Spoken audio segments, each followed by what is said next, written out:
BJP दफ्तर में चौथी पर आप जो तस्वीरें देखेंगे तो बैंड बाजा बारात जैसे हालात हैं और गुलाल फेंकी जा रही है, होली खेली जा रही है। एनडीए सबसे बड़ी जीत की तरफ बढ़ रही है और इस वक्त ये बीजेपी दफ्तर से लाइव तस्वीरें जेडीयू के कार्यकर्ता नेता होली खेलते हुए ढोल के बीच में यहाँ पर पहुंचे हुए हैं। देख लीजिए तिरंगे वाली तस्वीर आप देख लीजिए, जस्ट भारी पैमाने पर यहाँ पर चल रहा है। और ये देख लीजिए ढोल देख लीजिए, ये देख लीजिए ढोलियां घुमाते लोग नजर आ रहे हैं। और कितने बड़े पैमाने ये दिवाली बीजेपी दफ्तर ये जीत जो है तस्वीरें इतना जश्न क्यों? अरे विकास की जीत है, सुशासन की जीत है, कानून व्यवस्था की जीत है। ये व्यवस्था की जीत है, ये रफ्तार पकड़ चुका है। होली होली एकदम ये बिहार की जनता का जीत है। जाके बूटते नजर आ रहे हैं। आतिशबाजी आप तस्वीर देख लीजिए, मेरे सहयोगी विक्रम सोमवन से आपको इस वक्त लाइव तस्वीर दिखा रहा है। ये आतिशबाजी बड़े पैमाने पर लाइव तस्वीर, जस्टिस की शुरुआत हो गई है। एकदम जश्न ही जश्न है। चुनाव के पहले, चुनाव के बाद अभी भी जश्न ही जश्न है। किसकी लहर नजर आई? किसकी लहर? कुमार मोदी। ये मिठाई दिखा दीजिए, मिठाई भाई साहब मिठाई दिखा दीजिए। ये देख लीजिए मिठाई आपस में खाते नजर आ रहे हैं। नीतीश कम बैक, नीतीश कुमार क्या है? नीतीश है जोड़ नहीं है देश।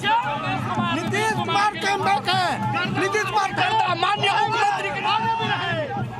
ये बता दीजिए ये जेडीयू वाले बीजेपी दफ्तर पहुंच गए। दोनों भाई भाई है। भाई भाई। क्या बात कर रहे हो? भाई होली खेल ली आपने? जीत का होली है, दिवाली खत्म होली शुरू। क्या बात कर रहे हो? नीतीश मोदी जिंदाबाद। क्या बात कर रहे हो? नीतीश मोदी जिंदाबाद। नीतीश मोदी जिंदाबाद। ये बीजेपी मोदी जिंदाबाद। बीजेपी दफ्तर में जश्न की तस्वीरें इस वक्त हम आपको लाइव दिखा रहे हैं। ये दूसरी तरफ और मैं आपको लिए चलता हूँ, इतने बड़े पैमाने पर होली खेल ली, दिवाली मना ली।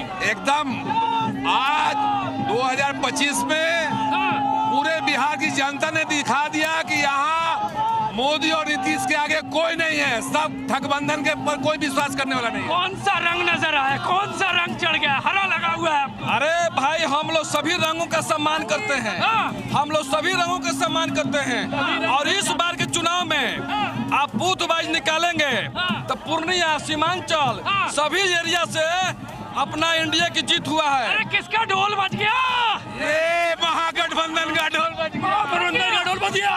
ठगबंधन और बिहार से छठी मैया के श्राप लगा है महागठबंधन को। और राहुल गांधी बोला था ना, भाई ने बहुत बड़ा झंडा ले रखा हाँ, है। राहुल गांधी बोला था कि प्रधानमंत्री मोदी नौटंकी कर रहे हैं, वही छठी मैया के श्राप लगा है।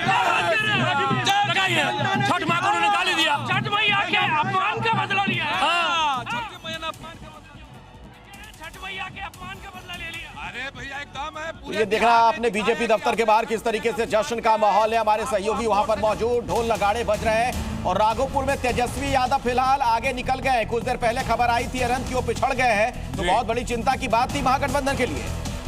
219 वोट का फासला हालांकि अभी अखिलेश खाली है और 6 राउंड की वोटिंग हुई है, तो स्थिति पलट भी सकती है। आंशिक या तात्कालिक राहत के तौर पर आप इसको देख सकते हैं आरजेडी और महागठबंधन के लिए।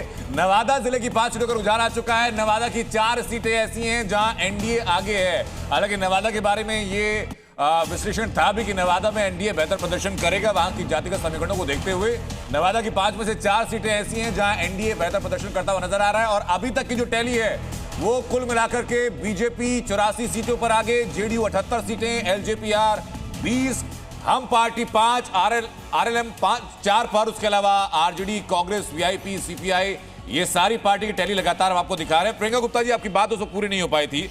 जो सवाल मैंने अकुल श्रीवास्तव जी से किया था कि अगर एक पॉलिटिकल पार्टी को, एक राष्ट्रीय पार्टी को जो कि चुनाव में पार्टिसिपेट कर रही है, उसको चुनाव में पारदर्शिता पर शक होता है, चुनाव आयोग की तरफ से उसको संतोषजनक जवाब नहीं मिलता है, तो ये जनता की आकांक्षा भी रहेगी और ये आपका लोकतांत्रिक अधिकार भी है कि आप कोर्ट तक कम से कम जरूर लेकर जाएं इस मामले को।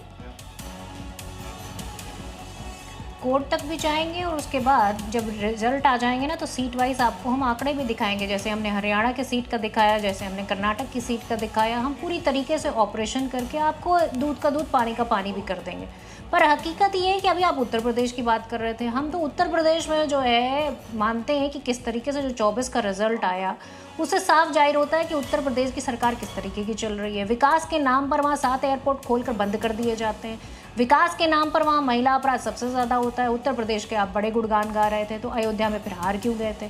समस्या ये नहीं है कि उत्तर प्रदेश में बहुत विकास हो गया, समस्या ये है कि विकास सिर्फ एक ही हुआ है और वो है जो है ज्ञानेश कुमार गुप्ता ने जो विकास किया एनडीए गठबंधन के लिए वोट चोरी करके, ये वही विकास का रिजल्ट है। मतलब आपकी बातों का लब्बो लुबाब ये है कि आप इस जनादेश को स्वीकार नहीं कर रही हैं। आप ये कह रही हैं कि ये भी मामला घपलेबाजी का है, धांधली का, और इस तरीके से भ्रष्टाचार, पलायन, कोई रोजगार। बहरहाल एक बड़ी खबर आ रही है।